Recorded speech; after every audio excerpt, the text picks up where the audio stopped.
네, 미국의 지난 2분기 성장률이 마이너스 32.9%를 기록했습니다. 통계 집계 이래 최악의 성장률인데요. 이런 가운데 트럼프 미국 대통령은 대선 연기 가능성을 언급하는 트윗을 올려 논란이 되고 있습니다.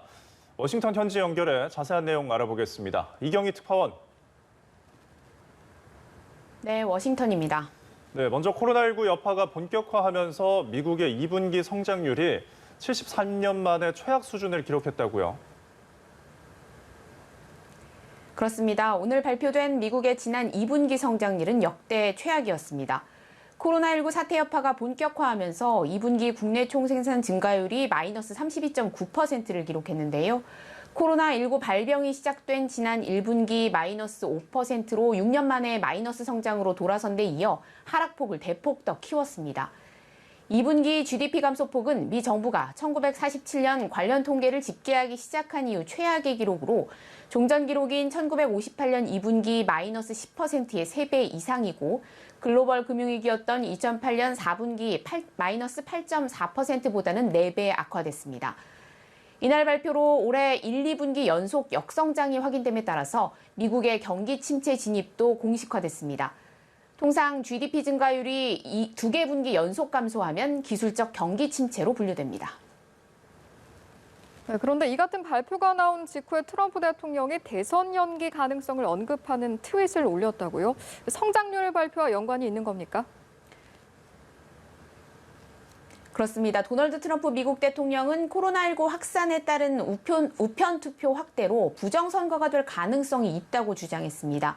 자신의 트위터를 통해 이같이 밝혔는데요. 우편 투표가 보편적인 우편 투표 도입으로 올해 대선은 역사상 가장 오류가 있는 선거가 될 것이라면서 그것은 미국에 엄청 곤란한 상황이 될 것이라고 말했습니다. 그러면서 연기 가능성을 언급했는데요. 사람들이 적절하고 안전하고 무사히 투표할 수 있을 때까지 선거를 미룬다라고 적고 뒤에 여러 개의 물음표를 붙였습니다. 의문형으로 여론을 떠보는 식의 발언이긴 하지만 현직 대통령이 대선 연기 가능성을 직접 거론한 것이어서 파장이 큽니다.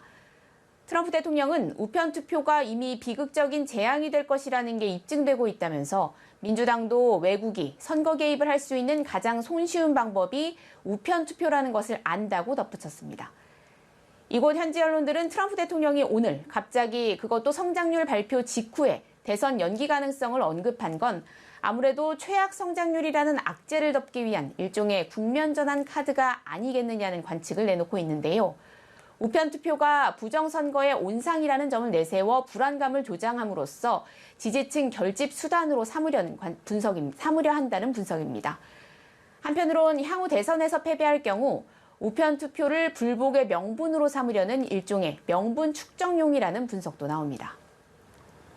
네, 일단 해당 트윗은 이 대중의 반응을 보기 위한 차원으로 보이는데요. 그럼 실제 트럼프 대통령의 의지로 대선 연기가 가능한 상황입니까? 현지 언론들도 그 부분에 대해 보도를 쏟아내고 있는데요. 결론은 불가능하다는 겁니다. 대선일을 바꾸는 권한은 의회에 있기 때문입니다. 미국 건국 당시부터 의회가 대선일을 정한다는 원칙이 세워져 있었고 이에 따라 11월 첫 번째 화요일에 대선을 치르는 관행이 1845년부터 이어져 와 지금까지 한 번도 대선일이 변경된 적이 없었습니다. 이 때문에 현지 언론들은 코로나19의 세계적 대유행과 같은 비상사태에서도 미국 대통령에게 그런 권한은 없다고 지적하고 있습니다. 이론적으로 의회가 대선일을 바꿀 수는 있지만 상하원을 모두 통과해야 하는 상황에서 현실화될 가능성은 거의 없다는 게 현지 언론들의 대체적인 분석입니다. 지금까지 워싱턴에서 전해드렸습니다.